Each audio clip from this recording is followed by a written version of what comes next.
You are a gentleman, sir. You are a gentleman, sir. Seriously, sir. I should learn this thing from you, sir. You are a true gentleman. Oh, then you are a great gentleman. Whether it's living things or non-living things, when you put so much of love, that non-living things will get a life. அப்படின்னு கூட வச்சுக்கலாம் வச்சுக்கோங்களேன். So yes sir, அவர் பேர் சுதன், எங்கள் producer. But generally he don't talk, just introduction. Yes, only executes. Yes sir, கேளுங்க sir. Thank you sir.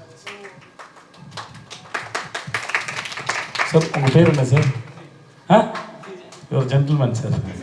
You are a gentleman, sir. Seriously, sir. I should learn this thing from you, sir. You know that clap, how much it made me happy. You are a true gentleman. Oh, then you are a great gentleman. சில பேர் பேசும்போது நமக்கு தெரியும் அவங்கக்கிட்ட ஏதாவது ஒரு காரணம் இருக்கும்,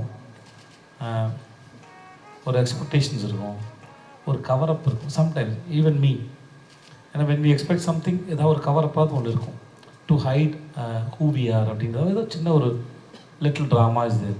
he don't have that drama. இவன் சொல்லும்போது இவனுக்கு what I have in my mind, more than impressing you, I have to convey it properly. ஏன்னா எழுதும்போது அதை யோசிச்சு தான் எழுதுகிறாங்க. ஒரு ஸ்டோரி வந்து ஒரு ஸ்க்ரீன் ப்ளே, அப்புறம் ஒன்று சொல்லுவாங்க சீன் ப்ளே, எல்லாம் வந்து ரொம்ப யோசிச்சு தான் எழுதுகிறாப்புல. பட் அதை அப்படியே அழகாக கம்யூனிகேட் பண்ணுறதுக்கு he try most. That behavior is cute, that's what I say. Okay, வேறு என்ன? அதானா கரெக்டாக சொல்லிட்டேனா? Thank you sir. இந்த படம் வந்து ஸ்கிரிப்ட் தான் ஹீரோல. அப்போ நானும் இருக்கேன்ல சார். அப்படி இல்லை சார், எல்லா கதைக்குமே ஸ்கிரிப்ட் தான் சார் ஃபஸ்ட் ஹீரோ. அது ஹீரோன்னு சொல்லணுமா தெரியல சார். இப்போ ஒரு படத்தில் மியூசிக்னால தான் மியூசிக் தான் ஹீரோன்னு சொல்கிறது அப்படிலாம் ஒன்றும் இல்லை சார். அது அவங்க போர்ஷன் சார். இப்போது என்னோட பொறுத்த வரைக்கும் சார், ஒரு படம் இப்போ ஹீரோ பெரிய ஆள்னா ஹீரோவால் மட்டும் படம் ஓடுறதில்லை சார். எல்லாரும், எல்லா கேரக்டரும், எல்லா டிபார்ட்மெண்ட்டும், எல்லா வேலையும், அதாவது இங்கே வந்து நாங்கள் ப்ரொமோஷன் பண்ணுற வரைக்கும் எல்லா டிபார்ட்மெண்ட்டும் அவங்க வேலையை ஒழுங்காக பண்ணால் தான் மக்கள்கிட்ட போய் சேரும். So everybody is equally important தான் சொல்லுவாங்க. இப்போ ஏன் சார் ஷிஃப்ட் பண்ணிட்டீங்களா?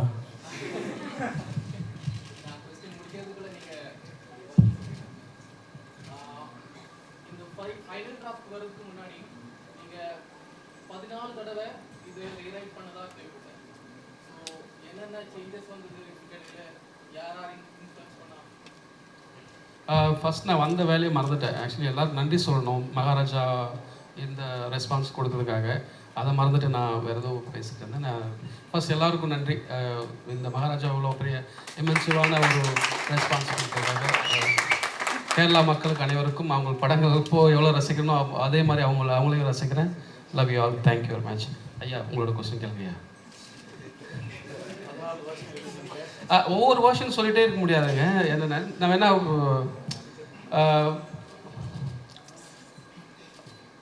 இப்போது ஒரு ப்ரொமைஸ் க்ரியேட் ஆகி இதை எப்படி கொடுக்கலாம், இதை எப்படி பண்ணால் இன்ட்ரெஸ்ட் க்ரியேட் ஆகும்னு ஒரு அதுக்கு எனக்கு எப்போவுமே ஒரு ப்ரொமைஸோட சப்ளாட் ரெடி பண்ணுவேன். அது ரெண்டு மர்ஜ் பண்ணுவேன். ஸோ அது நமக்கு கொடுத்துட்டு என்ன பண்ணால் இன்ட்ரெஸ்டிங்காக கொடுக்க முடியும். இங்கே பொறுத்துக்க இருக்குல்ல, ஐ மீன் மேட்ச் த ஃபாலோயிங் இருக்குல்ல, you understand? Match the following தமிழில் பொறுத்துக்கன்னு சொல்லுவாங்க. ஸோ ஃபஸ்ட் ராங் கொடுத்துட்டு ரைட்னு ஆடியன்ஸுக்கு ஒரு சாய்ஸ், டைரக்டருக்கு ஒரு சாய்ஸ், ஆடியன்ஸுக்கு ஒரு சாய்ஸ், டைரக்டருக்கு ஒரு சாய்ஸ் கொடுத்து ஃபினிஷ் பண்ணி கொடுப்பேன். அது ஃபர்ஸ்ட் ஐடியா. ஸோ இந்த மாதிரி நிறைய விஷயங்கள் இருக்குது. ஸோ 14 வருஷம் நான் உங்களுக்கு சொல்லிட்டு இருந்தால் இன்றைக்கி ஃபுல்லாக சொல்லிட்டு இருக்கணும். சும்மா ஒரு பேசிக் உங்களுக்கு புரியறதுக்காக சொல்கிறேன். ஒரு எக்ஸாம்பிள், இந்த மாதிரியெல்லாம் பசில் எடுத்துப்பேன்.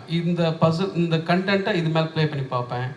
அது ரொம்ப க்ரேஸியாக இருக்கும். இது இப்படியெல்லாம் கூட பண்ணுவியா நீங்கள் அப்படின்ற மாதிரி டீட்டெயிலாக சொன்னேன். ஓகே.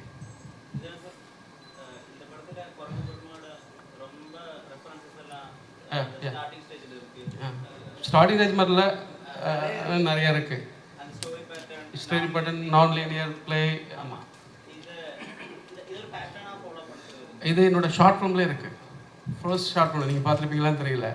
அது ஒரு பிடிச்சிருக்கு எனக்கு. அது இப்படி பண்ணால் எனக்கு அது ஒரு என்னோடய ஸ்டைலை நான் முத்திரை குத்த விரும்பலை. இது மாதிரி பண்ணுறதுக்கு பிடிச்சிருக்கு. ஒரு டைம் எனக்கு போர் அடிச்சா தூக்கி போட்டு வேறு பண்ணேன். பட் எல்லா கதைக்கும் இது ஷூட் ஆகணும்னு அர்த்தம் கிடையாது. நான் அடிக்கடி ஃப்ரெண்ட்ஸுக்கு சொல்லுவேன், காதல் படத்தை மிஷ்கின் சார் டைரக்ட் பண்ண படம் எப்படி இருக்கும் அப்படின்னு சொல்லி யோசிச்சு பார்ப்பேன். அதை யோசிச்சு பார்ப்பேன், எப்படி இருக்கும், இப்படி ஃபஸ்ட்டு காலை வரத்து நடந்து வர்றாரு, அந்த கடையை காட்டுறேன், இப்படியெல்லாம் மைண்டில் யோசிச்சு பார்ப்பேன். அந்த மாதிரி எல்லா கதைக்கும் எல்லோரும் ஷூட் ஆகும், எல்லாத்துக்கும் நான் லீனியர் ஷூட் ஆகும்னு அர்த்தம் கிடையாது. அந்த டிமாண்ட் பண்ணால் நான் பண்ணிவிடுவேன். இந்த 2 படம் ஷூட் ஆச்சு, அடுத்த படம் நான் லீனியர் கிடையாது, லீனியர் தான் போக போகுது. ஸோ ஒவ்வொரு கதைக்கு டிபெண்ட்ஸ்.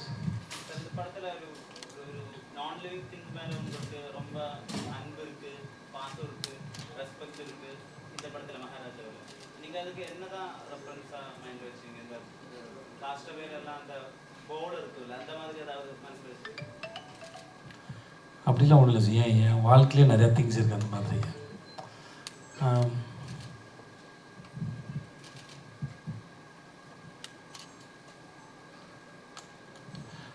நம்ம எல்லாருக்கிட்டும் ரொம்ப நேச்சுரலாக இருக்குது சார். ஒன்று இந்த படத்தில் இருக்க நான் லிவிங் திங்ஸ் வந்து நிஜமாகவே அந்த வீட்டோட கடவுள் மாதிரி செஞ்ச வேலை. அப்படி நான் ரொம்ப நாள் முன்னாடி பண்ணையார் பத்மின்னு ஒரு படம் பண்ணேன். அந்த படத்தில் அந்த கார் தான் சார் ஹீரோ. ஓகே, அந்த படத்தில் நாங்கள் முடிச்சுட்டு நிறைய பேர் அந்த ஃபியர்ட் காருக்கான ரிலேஷன்ஷிப் நிறைய பேர்கிட்ட கேட்டோம். அதில் 2 விஷயத்தை வந்து நான் ரொம்ப அழகான 2-3 விஷயம் நினைக்கிறேன் ரொம்ப அழகாக இருந்தது. அவங்க சொன்னது எனக்கு இப்போ நீங்கள் சொன்னோட ஞாபகத்துக்கு வந்தது. ஒன்று வந்து ஒருத்தர் வந்து சின்ன வயசில் அவங்க வீட்டை ஃபியர்ட் கார் இருந்தது, அப்புறம் அவங்க விற்றுட்டாங்க. இப்போ இவங்க வளர்ந்ததுக்கப்புறம்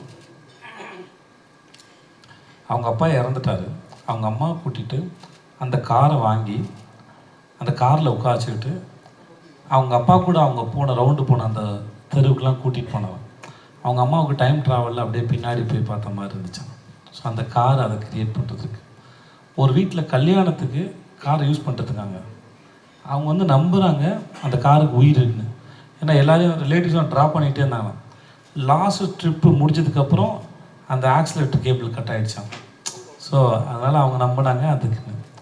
இன்னும் ஒரு மோர் தென் 60 years யங் கப்புள் ஒருத்தங்க அவர் சொன்னார், இந்த காரில் உட்காரும்போது எனக்கும் என் கேர்ள் ஃப்ரெண்ட் நடுவில் இந்த கியர் பாக்ஸுங்கிற ஒரு டிஸ்டர்பன்ஸ் இல்லை. So I can put my hand and my girl and drive my car அப்படின்னாங்க. ஸோ இந்த மாதிரி நான் லிவிங் திங்ஸ் வந்து நம்ம இது இந்த ஆங்கிளில் சொல்லிப்பாங்க. இப்படி பார்க்கலாம். Whether it's living things or non living things, when you put so much of love that non living things will get a life அப்படின்னு கூட வச்சுக்கலாம்னு வச்சுக்கோங்களேன். ஸோ அது அந்த மாதிரி நிறைய விஷயம் எனக்கு இருக்குது. நான் சம்டைம்ஸ் லேட் நைட் போகும்போது என் காரோட பேசுவேன் நான். எனக்கு அது பிடிக்கும். அந்த மாதிரி சில திங்ஸ் வந்து என் டேபிளில் இருக்கும், என் ஆஃபீஸில், என் வீட்டில் தான் இருக்கும். அது ரொம்ப நாள் அங்கே இருந்திருக்கும். ஒரு ஸ்டேஜ் மேலே அது யூஸ்லெஸ்ஸாக இருக்கும். பட் நான் நினச்சிப்பேன், இந்த ஸ்பேஸ் எனக்கு எவ்வளோ உரிமை இருக்கோ அதே உரிமை அந்த திங்ஸுங்க இருக்குது. அதனால் I can say that things to get out of my office because அதுவும் ரொம்ப நாள் அங்கேயே தான் தங்கியிருக்கு அப்படின்னு சொல்லிட்டு நான் அதை அங்கே வச்சுருவேன். ஸோ இது மாதிரி எனக்கு நிறைய எமோஷ்னல் திங்ஸ் நிறைய குட்டி விஷயத்து மேலே இருக்கும். So I don't do that. Thanks. So அதனால் என் சொந்த வாழ்க்கையிலேயே நிறையா இருக்குது அப்படின்னு சொல்ல வந்தேன்.